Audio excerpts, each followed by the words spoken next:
গোয়ালপাড়া জেলার জলেশ্বরী পানীয় জলের সংকট।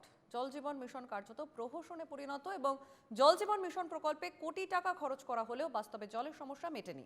গ্রামের ঘরে ঘরে পানীয় জলের অভাব ভয়াবহ হয়ে ওঠে। 4 বছর আগে শুরু হয়েছিল জল জীবন মিশনের কাজ, কিন্তু আজও জল সরবরাহ শুরু হয়নি। ঠিকাদার 4 বছরেও কাজ শেষ করতে পারেননি। স্থানীয় বাসিন্দাদের দাবি শীঘ্রই পানীয় জলের ব্যবস্থা করতে হবে এবং এ নিয়ে আমাদের লক্ষ্মীপুরের প্রতিনিধি জায়রুল ইসলামের এক প্রতিবেদন। দেখো, এই মুহূর্তে রয়েছি আমরা অসমের গোয়ালপাড়া জেলার যে ভালুকমারি, সেই ভালুকমারি গ্রামের রয়েছি। আর ভালুকমারি গ্রামে বিগত 4টি বছর আগে যে নির্মাণ করা হয়েছিল যে জল জীবন আসনি, সেই জল জীবন আসনির সেই কেন্দ্রে আমরা উপস্থিত আছি।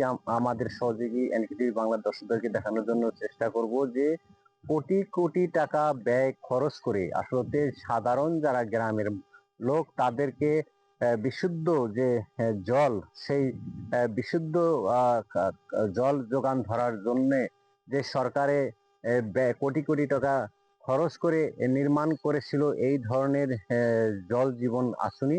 কিন্তু সেই জল জীবন আসনি শুধুমাত্র ঘর এবং মেশিন রয়েছে, কিন্তু জল নেই এখানে।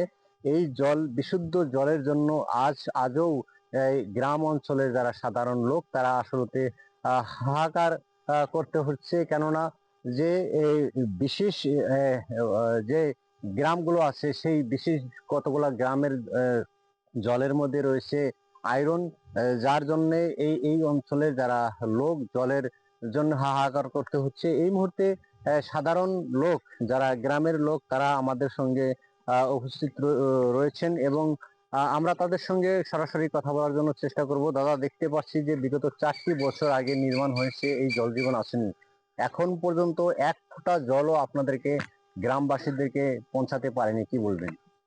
তার মানে আমার জলেশ্বর সমষ্টির, এটা জলেশ্বর পঞ্চায়েতের অন্তর্গত ভালুকমারি গ্রাম। এই গ্রামে জলজীবন মিশনের কাম প্রায় 4 বছর হইল।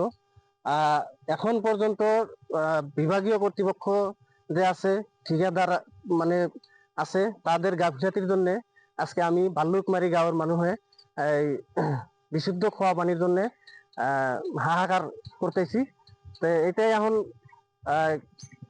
বিভাগীয় কর্তৃপক্ষ যে আছে, ঠিকাদার যে আছে, তাদেরকে আমি অনুরোধ জানাবো যে যত তাড়াতাড়ি পারে, যত সম্ভব আমাদের ভাল্লুকমারি গ্রামের জলজীবন মিশনের যেটা স্কিম আছে, এটা উদ্ধার করতে হয়, পানি সাপ্লাই দিতে হয়।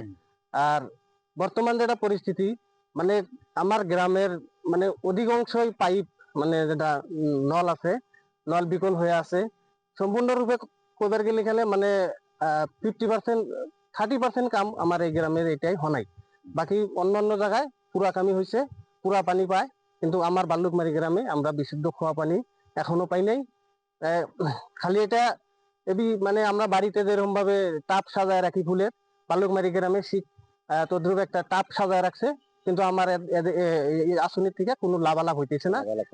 হ্যাঁ, কি সরকারকে কি আবদার জানাবেন? সরকারকে আবদার আমি এটাই জানাতে চাই যে অতি শীঘ্রে, যত তাড়াতাড়ি পারে বিভাগীয় কর্তৃপক্ষ অনুরোধ করিয়া, ঠিকাদারকে চাপ দিয়া আমাদের গ্রামের পানিটা জলজীবন মিশনের আসনির জল যোগান ধরা লাগে, এটাই আমি সরকারের কাছে অনুরোধ জানাইছি। দাদা, কি বলবেন? আমি বেশি কিছু বলি না। আমরা 4 বছর ধরে প্রস্তুতা পড়ে আছে, পানি যোগান পাই না। আমাদের বিশেষ অনুরোধ সরকারের টান যে আমাদের পানিটা অনতি পলমে নল দমকল বসেছে, সব পাইপলাইন হয়েছে, কিন্তু বিকল্প হয়ে আছে, নষ্ট হয়ে আছে। হ্যাঁ, কি বলবেন? বলার মতো এরকম কিছু নাই, কিন্তু বললে তো বহুত কথা। এখন কথা হইলো, আমাদের বাড়িতে যেটা টিউবওয়েল, সেটা মানে আয়রনের পানি। ওই আয়রন পানি খায় আমাদের যেটা ভিতরে লিভার কল কবজা জাম ধরে গেছে না। সরকারি যেটা আসনি দিছে, এই আসনির পানিটা হলো শুদ্ধ, আমার বাড়িটা হলো মানে অশুদ্ধ, পয়জন আলা। যদি সরকারের যদি ইমার্জেন্সি যদি এই বস্তুটা তদন্ত করে যদি শুদ্ধ পানি খাওয়ার ব্যবস্থা যদি আঙ্গুর করে দেয়, মনে করে যে আরো 2-4-5 বছর একটু বেশি বাঁচমু, আঙ্গুর কলকাতাটা দাম ছেড়ে যাবো। এটাই সরকারের কাছে অনুরোধ যে যত তাড়াতাড়ি সম্ভব আঙ্গুর এই আসনির পানি, শুদ্ধ পানিটা আঙ্গুরে যাতে খাওয়ায়। পুনরায় আমরা এনকেটিভি বাংলার মাত্র এই দৃশ্য হচ্ছে অসমের গোয়ালপাড়া জেলার যে ভালুকমারি গ্রাম, সেই ভালুকমারি গ্রামের দৃশ্য আমরা এনকেটিভি বাংলার দর্শকদেরকে দেখানোর চেষ্টা করছি। কেননা এখানে কোটি কোটি টাকা ব্যয় করে যে সরকারের পক্ষ থেকে যে জল জীবন আসনি, যে জল জীবন আসনি ও নির্মাণ করা হয়েছে, কিন্তু শুধুমাত্র ঘর আর মেশিনই রয়েছে, এখানে কোনো জলের ব্যবস্থা নেই। আর এই অঞ্চলে যারা সাধারণ লোক তাদের দাবি যে এই অঞ্চলে অতি শীঘ্রই এই ভালুকমারি গ্রামের যারা সাধারণ লোক তারা দৈনিক খেতে হয় আয়রন যুক্ত জল, যার জন্য হাহাকার করছে। আর এদের দাবি যে অতি শীঘ্রে সরকার বা বিভাগের পক্ষ থেকে আসলে এই ভালুকমারি গ্রামের জল জীবন আসনির মুকুলি করে দিয়ে, যে চালু করে দিয়ে আসলে উপযুক্ত যারা সাধারণ গ্রামবাসী তাদেরকে বিশুদ্ধ জল সাপ্লাই দিতে হয়।